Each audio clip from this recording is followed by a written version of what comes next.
Bayer Leverkusen dilaporkan telah menjalin komunikasi dengan Manchester United terkait transfer Antony. Pelatih baru mereka, Erik ten Hag, ingin bereuni dengan mantan anak asuhnya tersebut di Bundesliga musim panas ini. Ten Hag memulai babak baru dalam karir kepelatihannya setelah dipecat oleh MU, dan kini resmi menangani Bayer Leverkusen. Kehilangan beberapa pemain kunci membuat pelatih asal Belanda itu bergerak cepat untuk mencari pengganti. Antony pun menjadi salah satu nama incarannya. Ten Hag dan Antony memiliki sejarah kerjasama yang erat di Ajax Amsterdam. Meski performa Antony di MU menurun, Ten Hag yakin winger asal Brasil itu masih memiliki potensi besar, apalagi setelah tampil cukup baik selama masa peminjaman di Real Betis. Manchester United dikabarkan tak akan menghalangi kepergian Antony. Pelatih baru mereka, Ruben Amorim, sudah tidak memasukkan Antony dalam rencananya, dan klub siap melepas sang winger jika ada tawaran sekitar 40 juta euro. Namun, keinginan Ten Hag sedikit terhambat karena Antony disebut lebih memilih bertahan di La Liga bersama Real Betis ketimbang pindah ke Bundesliga. Saat ini, fokus Antony adalah mewujudkan transfer permanennya ke klub Spanyol tersebut. Ruben Amorim juga tengah berada dalam tekanan jelang musim baru. Ashley Young, mantan pemain Manchester United, menegaskan bahwa Amorim bisa dipecat jika gagal mendongkrak performa tim. Musim pertama Amorim di MU berakhir buruk.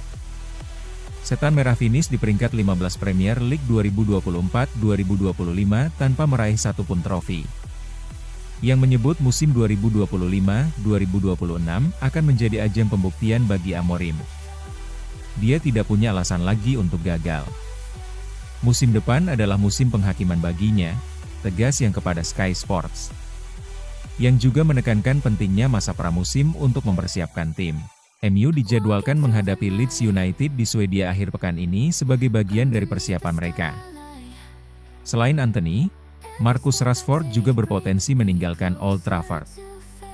MU siap melepas sang penyerang dengan harga sekitar 40 juta pound sterling atau sekitar 873 miliar rupiah.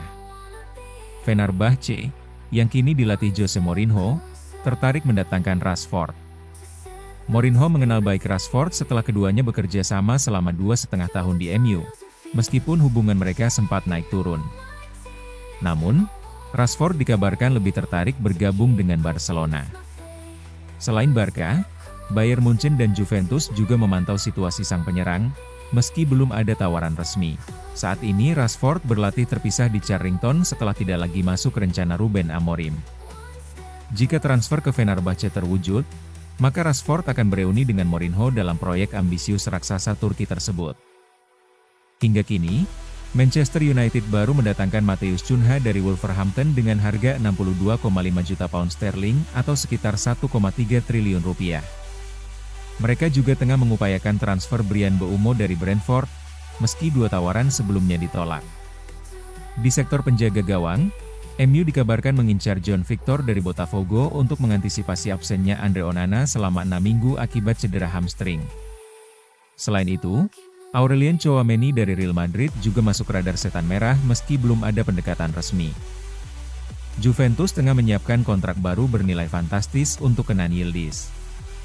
Meski kontraknya masih berlaku hingga 2029, manajemen ingin menambah durasi hingga 2030 dengan opsi perpanjangan 1 tahun. Musim lalu, Yildiz tampil impresif dengan mencetak 12 gol dan 9 assist. Juventus berencana menaikkan gajinya dari 1 juta euro menjadi 3,5 juta euro per musim, bahkan bisa mencapai 4 juta euro dengan bonus. Langkah ini diambil untuk memastikan Yildiz merasa dihargai sebagai pemain kunci di skuad Bianconeri. Sementara itu, Juventus siap melepas Douglas Luiz. Gelandang asal Brasil itu gagal memenuhi ekspektasi musim lalu setelah didatangkan dari Aston Villa dengan harga 50 juta euro.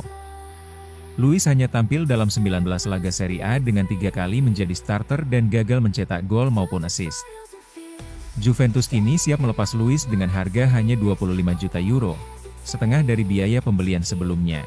Everton disebut sebagai peminat terdepan, sementara klub lain seperti Manchester United, Tottenham Hotspur, Fulham, Newcastle, West Ham, Nottingham Forest, Leeds United, dan Aston Villa juga memantau situasi sang pemain. Chelsea menjuarai Piala Dunia antar klub 2025 usai mengalahkan PSG dengan skor telak 3-0. Namun, seremoni penyerahan trofi diwarnai kejadian tak biasa ketika Presiden Amerika Serikat, Donald Trump, hadir dan tetap berada di panggung saat Reece James mengangkat trofi. Kapten Chelsea, Reece James, mengaku tidak mendengar jelas ucapan Trump karena suasana yang bising, namun sang presiden hanya mengucapkan selamat kepada tim. Cole Palmer dan Levi Colwill juga mengungkapkan kebingungan mereka saat Trump tetap di atas panggung. Trump bahkan mengklaim trofi Piala Dunia antar klub akan tetap berada di Oval Office secara permanen karena FIFA telah membuat duplikat untuk Chelsea. Namun, hingga kini FIFA belum memberikan klarifikasi resmi terkait klaim tersebut. Final tersebut juga diwarnai keributan usai peluit akhir. Joao Pedro terlibat konfrontasi dengan pemain PSG dan pelatih Luis Enrique. Pedro mengaku hanya berniat melindungi rekannya, Andre Santos, yang dikerumuni pemain lawan. Namun, salah satu cuplikan menunjukkan Enrique mengangkat tangan ke arah Pedro yang kemudian terjatuh sambil memegangi wajahnya. Pedro menilai PSG tidak bisa menerima kekalahan dengan sportif. AC Milan resmi merekrut Luka Modric dari Real Madrid. Gelandang veteran Kroasia berusia 39 tahun itu menandatangani kontrak hingga 30 Juni 2026 dengan opsi perpanjangan 1 musim lagi. Selama 13 tahun membela Madrid, Modric mencatatkan 597 penampilan, mencetak 43 gol, dan memberikan 97 assist, serta meraih total 28 trofi termasuk 6 Liga Champions dan Ballon d'Or 2018. Kehadiran Modric diharapkan membawa stabilitas dan pengalaman bagi Milan yang sedang berupaya kembali ke puncak Serie A dan Liga Champions. Real Madrid resmi memulangkan Alvaro Carreras dari Benfica dengan klausul pelepasan senilai 50 juta euro. Bek kiri berusia 22 tahun itu sebelumnya pernah menimba ilmu di Akademi Madrid sebelum hijrah ke Manchester United. Kehadiran Carreras diharapkan dapat mengisi sektor kiri pertahanan Madrid, menyusul cedera yang kerap menimpa Ferland Mendy dan masa depan Fran Garcia yang belum jelas. Real Madrid masih menjadikan Ibrahima Konate sebagai target utama jangka panjang. Los Blancos berencana mendatangkan bek Liverpool tersebut secara gratis ketika kontraknya berakhir pada musim panas 2026, seperti strategi yang pernah mereka lakukan untuk Trent Alexander-Arnold. Musim panas tahun ini semestinya menjadi awal yang baru di Anfield. Masa depan tengah dibentuk di bawah kepemimpinan Arne Slot, pelatih asal Belanda yang datang membawa filosofi segar dan harapan besar. Liverpool tengah bersiap melangkah ke babak baru, menata ulang formasi, mengukur kekuatan, membangun mimpi. Namun, sebelum satu pun pertandingan dimulai, kabar duka datang menghantam begitu keras. Tanggal 3 Juli 2025 menjadi hari yang tak akan pernah dilupakan siapapun yang mencintai Liverpool. Diogo Jota, penyerang energik yang selama ini menjadi simbol semangat dan pengorbanan di lini depan The Reds, meninggal dunia dalam kecelakaan lalu lintas tragis di Spanyol. Bersama sang adik Andre Silva, keduanya menghembuskan napas terakhir, meninggalkan luka yang begitu dalam bagi dunia sepak bola. Anfield sunyi, bukan karena tak ada suara, melainkan karena duka telah melumpuhkan segala gemuruh. Direktur olahraga Richard Hughes dengan tegas menghentikan seluruh aktivitas transfer. Semua pembicaraan tentang perekrutan pemain baru dihentikan.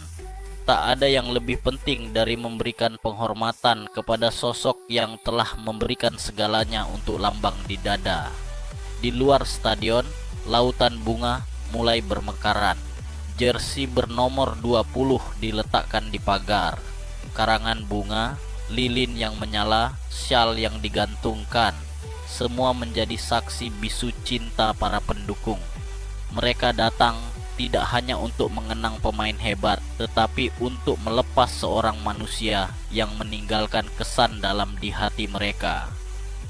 Arne Slot pun bicara, bukan sebagai pelatih, tapi sebagai seseorang yang berduka. Ia tidak membaca skrip, kata-katanya datang dari hati.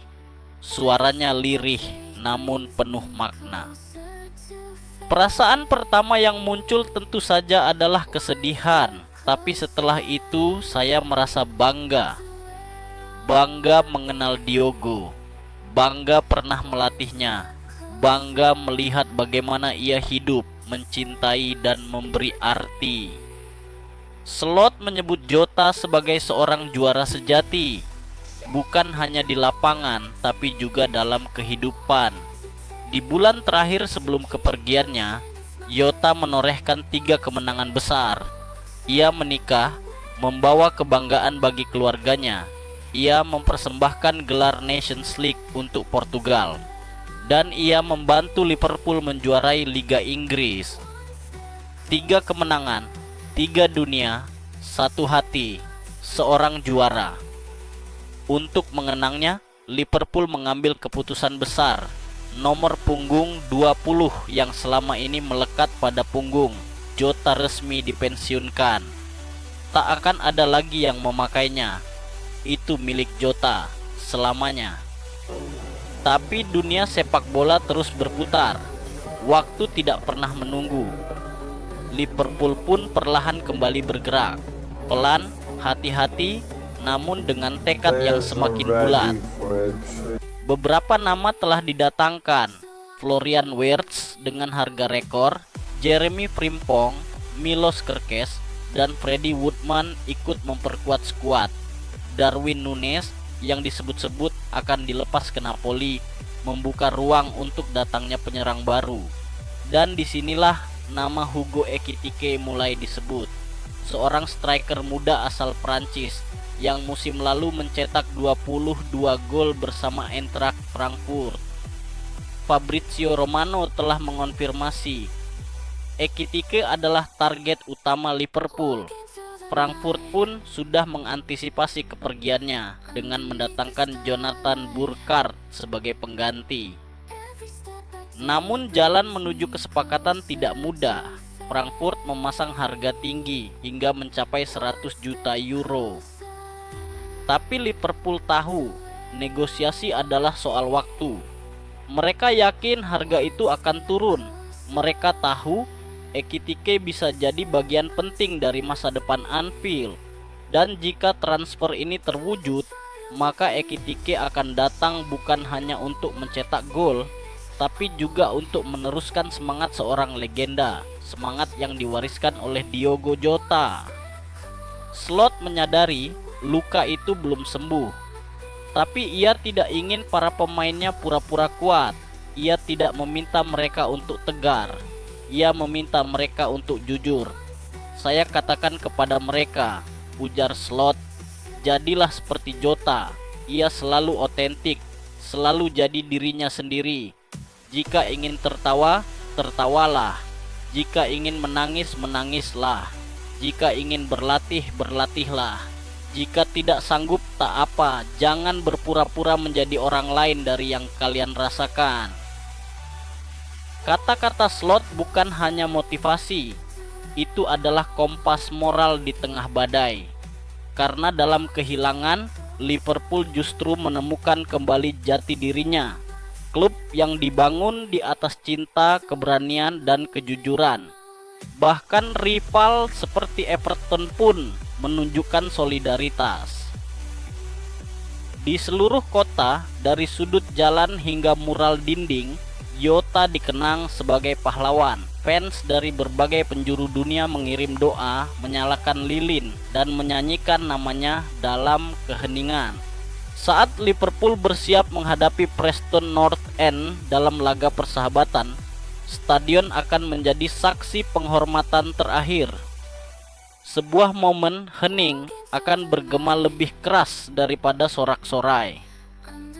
Diogo Jota akan hadir bukan secara fisik tapi dalam semangat, dalam nyanyian, dalam setiap detak jantung mereka yang mencintainya.